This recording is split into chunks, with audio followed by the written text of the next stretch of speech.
The nation of Zimbabwe has been plagued with violence, political corruption, and poverty since its independence from Great Britain in 1980.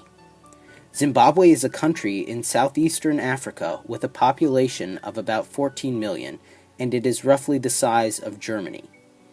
British colonialist Cecil Rhodes originally claimed the area that is now Zimbabwe for British rule in the 1880s based on reports of rich goldfields, but was then transitioned into a predominantly agricultural economy due to its fertile lands.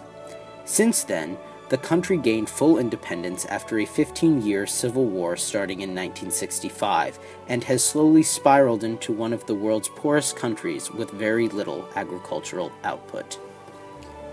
During the time of British colonialism, white farmers would have had access to the most fertile lands, leaving native Zimbabweans with little to no farmland. However, after independence, dictator Robert Mugabe enacted policies in which he would forcibly evict white farmers from their farms and give the land to native Zimbabweans and his political allies. The problem arose because Zimbabweans never really had access to proper farmland or farming techniques, so once they were given farms, they didn't know how to effectively manage them. Meanwhile, evicted white farmers were not able to work on farms again and did not have the means to start new ones due to those policies.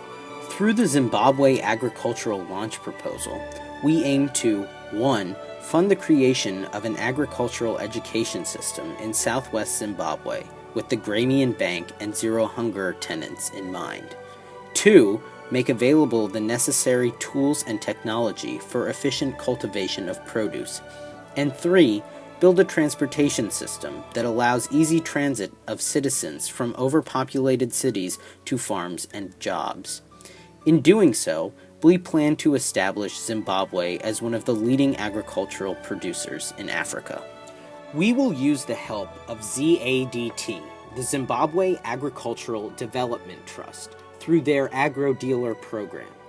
This program allows community-based retailers to supply fertilizers, seeds, and tools to smallholder farms.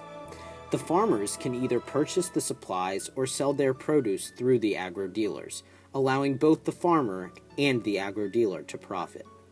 Also, ZADT's Create Fund helps contribute to the recovery and improvement of small-scale farming in Zimbabwe by providing small-scale farmers with credit.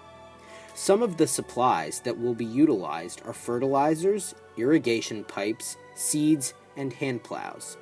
In addition, we will partner with Millennium Challenge Corporation and specifically their African Growth and Opportunity Act, AGOA.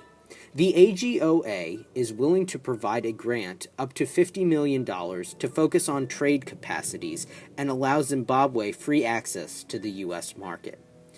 Despite Zimbabwe having literacy rates of 90.7% for the total population, 92% of the population is under or unemployed. We will purchase buses and gas with our funds and AGOA grants to provide transportation from major cities to the agricultural educational facilities in southwest Zimbabwe.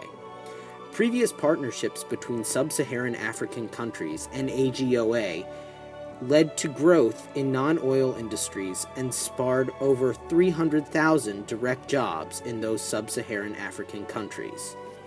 As with any program, there are risks to overcome. White farmers not wanting to return to farms they were evicted from could be one of those risks.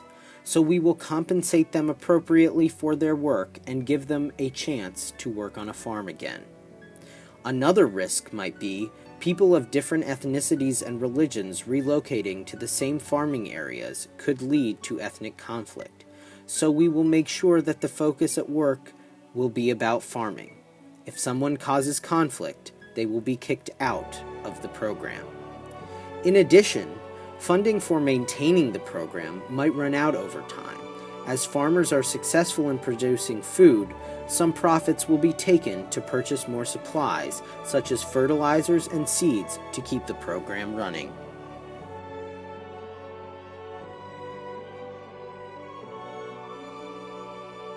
Of our billion-dollar budget, We have allocated it into 5 categories.